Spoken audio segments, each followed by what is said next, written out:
तो वही कह रहा है कि परिवर्तन होना शुरू होता है, फिर हम तोड़ लेते हैं उसे, उसको विखंडन कहते हैं, और उसके बाद ये है पाचन का ये क्रम जो है वो कहलाता है।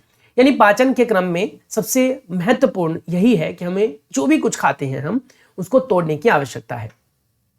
2.1 खाद्य अंतर्ग्रहण की विभिन्न विधियां, यानी कि जो हम खाना खाते हैं उसको अंतर्ग्रहण की कौन कौन सी विधियां हैं। भोजन के अंतर्ग्रहण की विविध जो भिन्न भिन्न आप कह सकते हैं विधियां हैं, जिनको जीवों के अंदर भिन्न भिन्न जीवों के अंदर अलग अलग होती है। जैसे अगर हम बात करें मधुमक्खी, मरमर पक्षी यानी हमिंग बर्ड पौधों का मरकंद चूसते हैं, यानी कि पौधों के अंदर जो फूलों के अंदर रस होता है उसको चूसते हैं, उससे अपना पोषण लेते हैं। मानव कुछ अन्य जंतु जो है वो जंतुओं में शिशु की अवस्था में वो मां का दूध पीते हैं। अजगर जैसे सर्प वंश के प्राणी अपने शिकार को समूचा ही निगल जाते हैं। कुछ जलीय प्राणी अपने आसपास पानी में तैरते हुए खाद्य कणों को छानकर उनका भक्षण करते हैं। तो अब यहां से क्या समझ में आया हमें? बस यही समझ में आया कि खाद्य को अंतर्ग्रहण करने की जो विधियां हैं ये अलग अलग जीवों में अलग अलग होती है। जैसे हमारे शरीर के अंदर क्या है, हम कुछ भी खाते हैं तो पहले मुंह में जाता है, हम उसे चबाते हैं, चबाने के बाद उसमें लाला रस मिलाते हैं, उसके बाद फिर हमारे पेट में जाता है, फिर पचता है, अवशोषित होता है। वहीं पर कुछ ऐसे जीव हैं जो सिर्फ रसों को चूस लेते हैं, जैसे हमने मधुमक्खी की बात की, हमिंग बर्ड की बात की। तो ये ऐसे छोटे छोटे से जीव हैं जो सिर्फ रस चूस लेते हैं, पौधों के अंदर जो फूलों में रस होता है उसको चूसते हैं और उससे अपना पोषण कर लेते हैं। वहीं पर अगर हम बात करते हैं शेर की, है ना, तो वो क्या करते हैं, हमारी तरह ही मीट खाते हैं, चबाते हैं और निगल जाते हैं और उसके पेट में पाचन हो जाता है। ऐसे कह रहा है कि अगर हम अजगर की बात करें या सांप की प्रजाति की बात करें तो सांप क्या करता है, पूरा का पूरा जो जीव होता है उसको निगल जाता है। उसके जो दांत होते हैं ना वो सिर्फ और सिर्फ दो जो दांत होते हैं वो खाने को अंदर धकेलने के लिए होते हैं, वो उससे चबा नहीं सकते हैं, उससे फाड़ नहीं सकते, चीर नहीं सकते हैं। इसीलिए कभी भी सांप जब भी कभी शिकार करता है तो वो अपने से छोटे जीवों का शिकार करता है जिसको वो पूरा मुंह खोल के अंदर ले सके। तो वो पूरे के पूरे जीव को अंदर ले लेता है और जीव पूरा उसके शरीर में जाता है, पाचक रस निकलता है और जीव को वो पचा लेता है। तो इस तरीके से जो सांप है वो अपना भोजन ग्रहण करते हैं। अब कहता है क्या कि हमारे पास है क्रियाकलाप 2.1। क्या कह रहा है, सारणी 2.1 में दिए गए जंतु के भोजन के प्रकार एवं पोषण प्राप्त करने की विधि कौन सी है। अपने आगे क्या लिखा है एक बार पढ़ लेते हैं। अपने प्रेक्षण को सारणी 2.1 में लिखिए। आप देखेंगे कि सारणी के नीचे लिखी गई खाद्य अंतर्ग्रहण की विधियां उन विधियों का विवरण लिखने में सहायक है जिनसे जंतु भोजन को ग्रहण करते हैं। यानी हमारे पास बेटा यहां पर हिंट भी दे रखा है।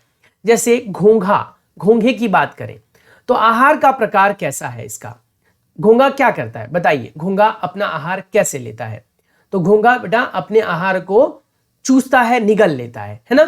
तो वही कह रहा है क्या कि वो क्या करता है, आहार की विधि क्या होगी, क्या वो छीलना है, क्या चबाना है, क्या काटना है, क्या पकड़ना है, निगलना है, या फिर साइफनी, स्पंजी, चूसना इत्यादि। ये सब हमारे जो है ना अलग अलग विधियां हैं जिनको हम लिख सकते हैं। जैसे घोंघा कैसे पोषण करता है बताइए। अगर आपको पता है बच्चों तो कमेंट सेक्शन में जरूर लिखें कि घोंघा अपना पोषण कैसे करता है। तो आहार के प्रकार के अंदर आप घोंघे में डाल देंगे घास और आहार की विधि में आप डाल देंगे चबाना। तो जो घोंघा होते हैं बच्चों वो घास चबाते हैं, आपने देखा होगा वो घास के आसपास वाले वातावरण में पाए जाते हैं। मैंने इस तालिका को पूरा भरने के लिए आपके पास उत्तर दे दिया है, यानी यहाँ पर ऑलरेडी मैंने आपको टेबल बनाकर दे दिया है। उस टेबल को आप देख सकते हैं और इसके उत्तरों को भर सकते हैं। जैसे यहाँ पर घोंघा के बारे में लिखा है, घोंघा आहार के प्रकार में आप डाल देंगे बेटा घास और आहार की विधि में आप डाल देंगे चबाना। ऐसे ही चींटी के बारे में आहार के प्रकार में आप डाल देंगे क्या, कीड़े, और ये जो आहार की विधि है उसमें आप लिख सकते हैं छीलकर खाना। अब सिर्फ आहार का प्रकार कीड़े ही नहीं होते, इसमें अनाज के दाने भी होते हैं, लेकिन चींटियां जो होती है बेटा वो छील कर खाती हैं, तो इसे हम इस प्रकार से भर सकते हैं। तो यहाँ पर मैंने तालिका पहले से दे दी है, इसको आप पूरा का पूरा एज इट इज अपने कॉपी में बना लेंगे। तो देखो मैंने लिखा है घोंघा, इसमें आप आहार के प्रकार में लिखेंगे घास और विधि जो है वो है चबाना। चीटी जो है इसमें आप कीड़े डाल देंगे, अनाज के दाने या फिर खाद्य सामग्री, और इसमें आप डाल देंगे छीलकर खाना या फिर स्क्रैपिंग।